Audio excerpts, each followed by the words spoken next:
All right. Thanks for joining us, guys. Start us off. Do you think you can give just a little bio on yourself and your lacrosse background, and then maybe like what you're studying at Houston too?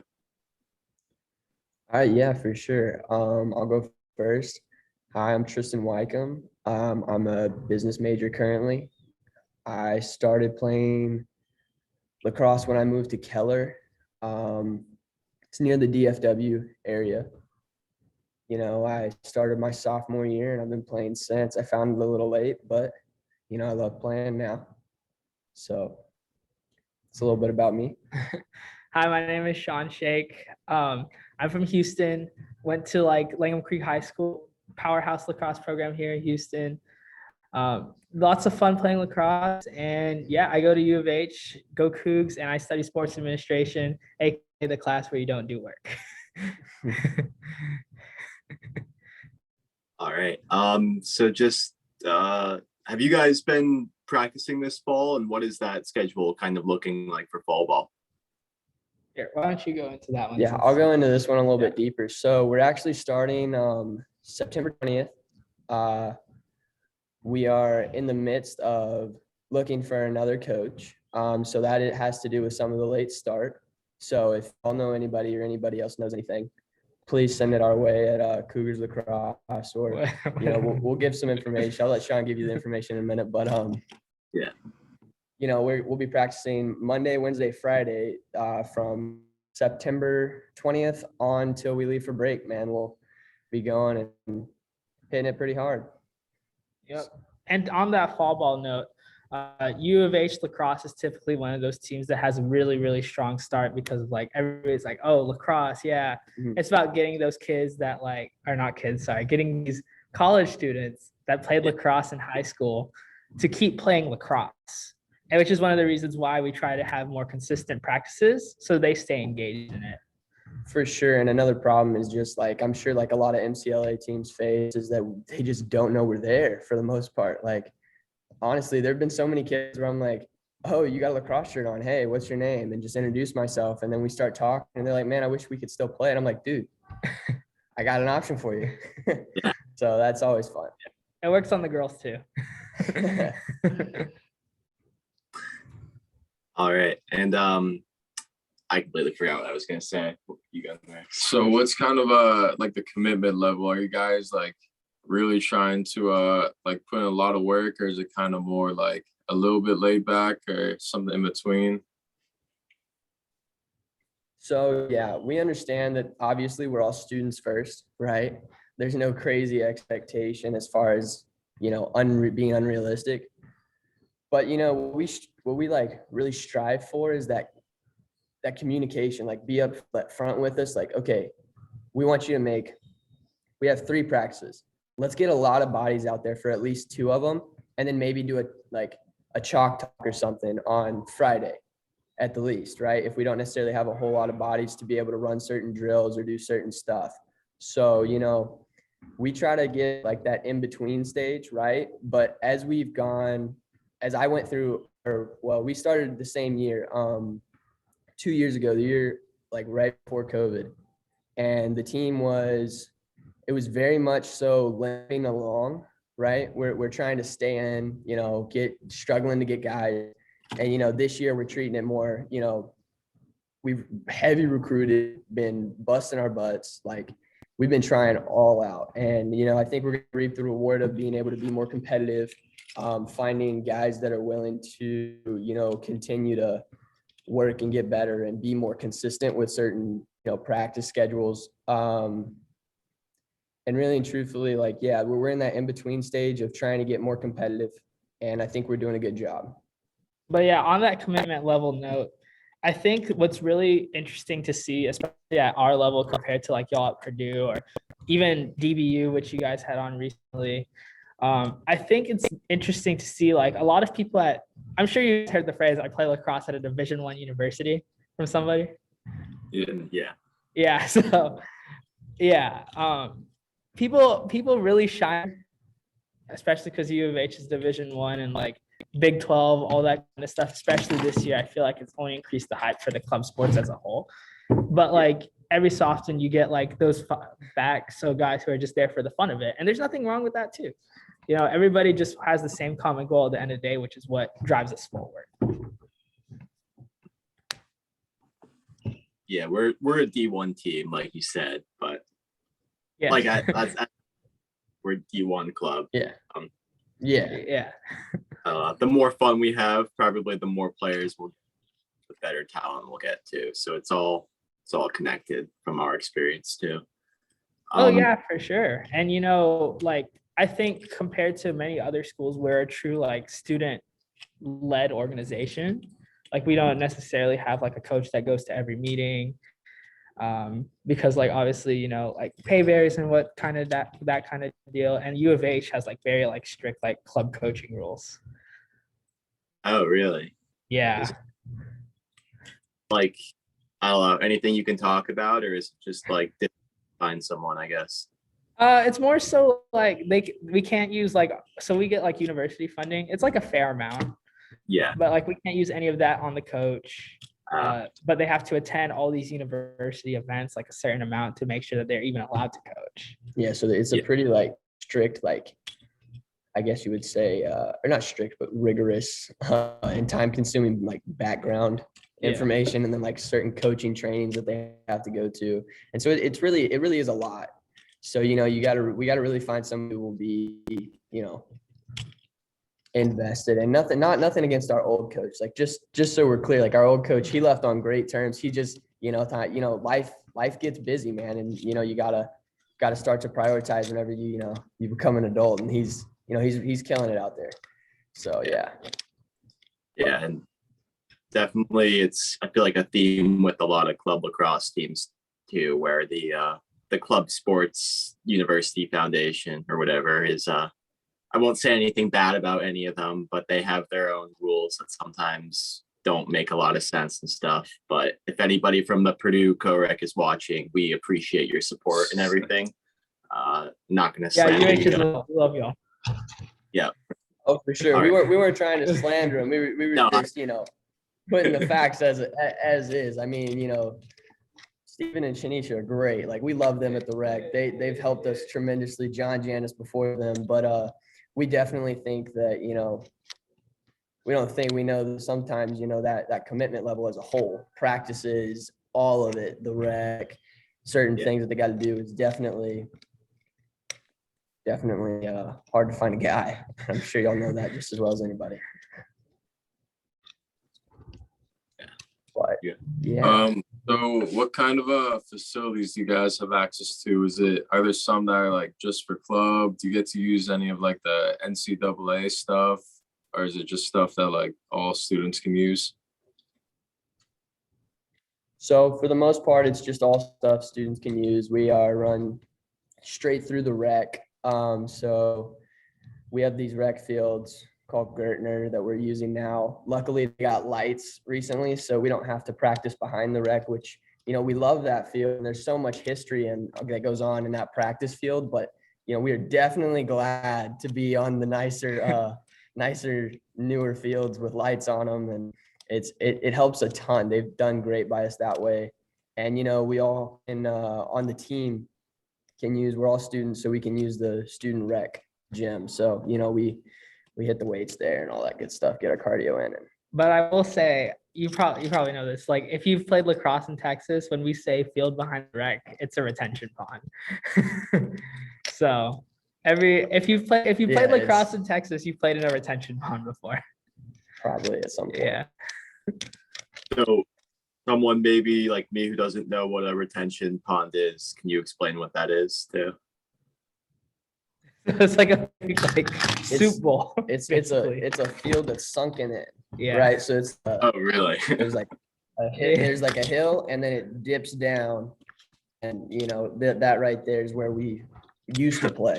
But you know, it was like, you know, you were always worried about rolling your ankle or falling or something like that. Like, you know, those out of game injuries were very like, you know, somebody would fall down and you're like, oh man, he just rolled his ankle. Oh man, he just did this. You just hurt yourself. It's so crazy because you're going in practice, you're going hard, and then somebody plants and you're like, oh no. And then, you know, luckily nothing too bad has happened as far as we've been at practice and seen, but you know, guys before us definitely have told us like, dude, there've been some pretty bad, nasty injuries out there, and we're like, thank the Lord, like we're going to this flat Gertner field. It's a regular field, you know, it's a lot better situation. So, you know, I'm just happy to be moving on up. You know what I mean? Like we like to highlight the programs like Liberty and DBU who have their own facilities, but like fields like that are just like terrible. That's the real club experience right there. That's where all the grit comes from. Oh yeah. Yeah, that's that. You know, you start to, yeah, man. Like I said, I play lacrosse at a D1 university. All right, there, Sean. All right, buddy. All right. So how is the team, you kind of touched on it earlier, like how is the team viewed by other students on campus? And do you guys think you're going to get some good support at your games this year? Oh, so the team is actually viewed really well by the people that know about it. So like I said, it's about getting the people that played lacrosse in high school to keep playing. So at University of Houston, because it's like a big, like 40,000 student school, you're kind of looking at a reach of probably 50 guys, but then you end up with like 15, 10 once they see the dues, right?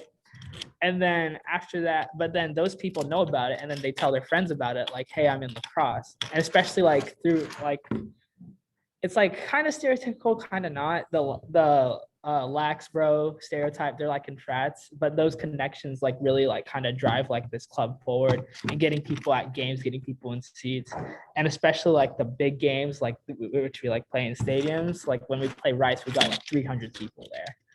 Oh wow. It's just, and we tag like all like the youth teams on Instagram whenever we do stuff because you know they gotta know.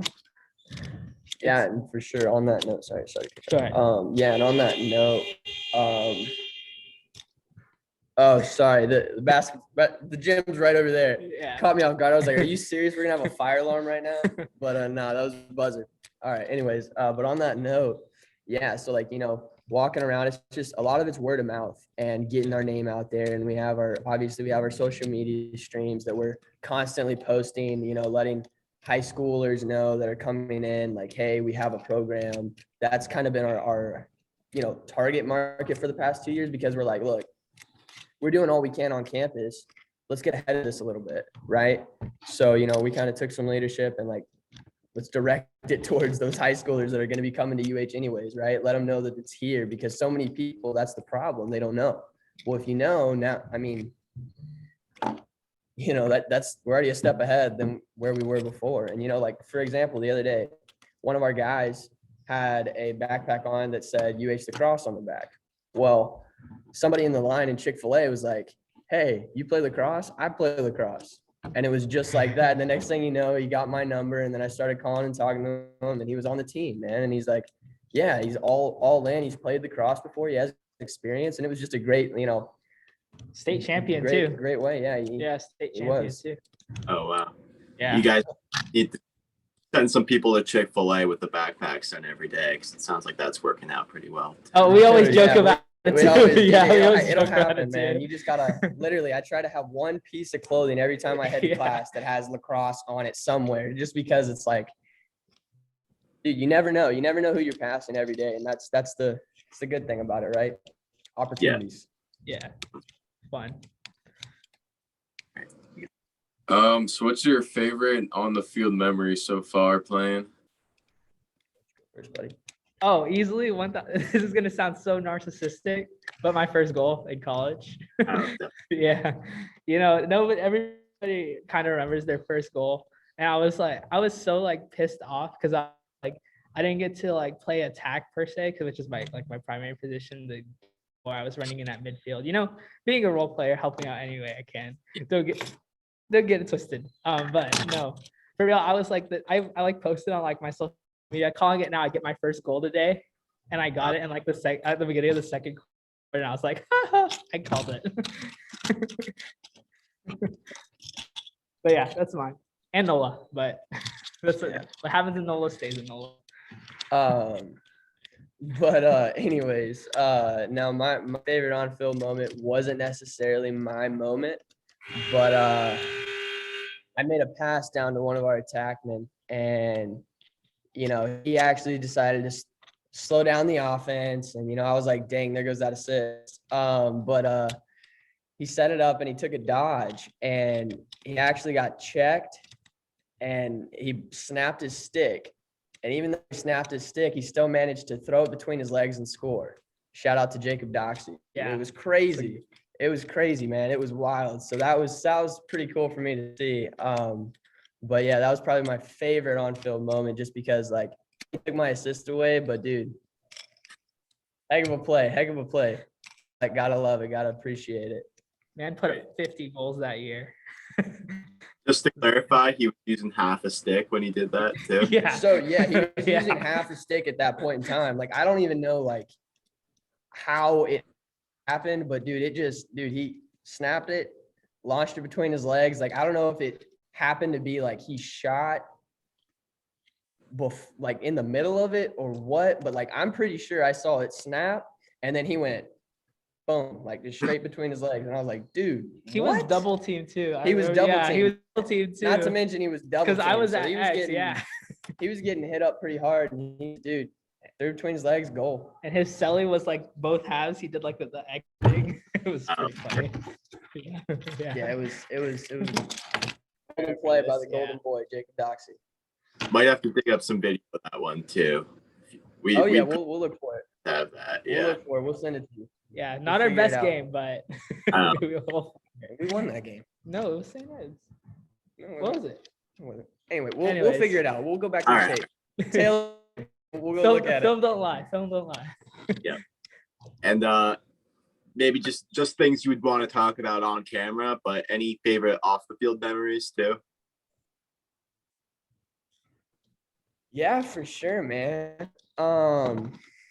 Dude, there's just there's so many, man. You start to get you practice with those guys every day. You see them a lot. It's like hang out on the weekends, talk it up. A lot of them sometimes are in your classes, dude. So you just have so many memories with those guys. But I would say my favorite off-field moment that I'll share with y'all is let's go to right before my first game when we played Rice, my first year. I was a little bit like, I didn't know what to expect because I played, in high school up in Keller High School, and that was fun. And I was asking, Jacob Doxey actually, like, hey man, what should I expect? Like, what's going on here? And he gave me this, really like good, like, man, it's all about the team and like, this, that, and the other. And it was really good, like camaraderie stuff. And then it was followed by, and at the end of the day, man, we all got your back and this, that, and the other. And, he made it, feel more like a family. So I feel like to tug on those heartstrings a little bit, it gave me that sense of like, wow, I got a real family here with this Lacrosse club. So, nothing too fun or crazy. I get it. But like, dude, I mean, for what I'm gonna share to the camera, at least, you got me. But yeah. No, I'm the same way as him. Like, what's it called? I'm not necessarily on campus, so every time I get to go, I always end up, but I choose to go hang out with them all the time. And they always get dinner with me. We always hang out, whether it's non-lacrosse stuff, lacrosse stuff, life stuff. We all talk about it. We're pretty open to each other, weirdly enough, for a club lacrosse team. But no, we all just do everything together. And like, we're like a good group of friends that talk almost every day. That's awesome. Good. Anything else? So just kind of to finish off, what are your goals for this season? Yeah. So I know we were probably one of your more boring ones on that last question, but but it's a straightforward answer. But well, our goals for this year have to include, we're in that D3 MCLA in Texas, and we really want to get more competitive. You know what I mean? At the end of the day, we're gonna, hopefully, put up a good, strong performance and, maintain a lot of the recruits that we're hoping to bring in and get a lot of good guys with solid experience and hopefully keep moving up. We just want to get to D2, like really and truthfully. And then, once you're at D2, you want to get to D1. once you're at D1, you want to get to the top of D1, and then you just want to maintain it, right? You want to maintain that good standard, right? That excellence that, you just keep striving for more. So our goal is just really and truthfully to get overall make that next step as a club. You know what I mean? Make that next step up to that next division and stay there, not just like be there for 1 year and then, oh, okay, well, Houston's back down in D3 again. No, we want to go up and up and up and better and better and better and just keep building on momentum, right? So personally, I think that's our goal. Yeah, and like we're in D3 now, but that doesn't mean we think we're higher than D3 automatically. We of course want to go out and show out at the D3 level as well. And because like it's my last year, I'm thinking about like what's my legacy gonna be other than the next 3 years if this club's still going. I of course want to win because the COVID year really put a stump in me having fun in college. No season, like got to play some men's league, good training for sure. But it's always more meaningful when you represent something larger than life, it feels like, and that's what we get at University of Houston. Good answers. And then anything else you guys want to plug, I guess, before we finish up? Our fundraisers. Yeah, our fundraiser. We October 4th, Max Tenders in Cypress, Texas. Yeah, man, thanks for helping us out, and go visit him if you're in Texas or in the Cypress area, Houston area. Just go make the drive, man. It's worth it, dude. Max Tenders. And our sponsors, NikeLex.com. Both those, they work very well with us. Yeah. Yeah. Go join men's lacrosse, Cougs lacrosse. Let's go. I mean, nothing else really. I mean, nothing I can think of off the top of my head, but thanks for having us. It was a fun time. Good meeting y'all. Hopefully it was a entertaining process. We had some good fun, I think. So yeah. All right. Have a nice weekend, guys. Thanks for joining us. All right. Peace.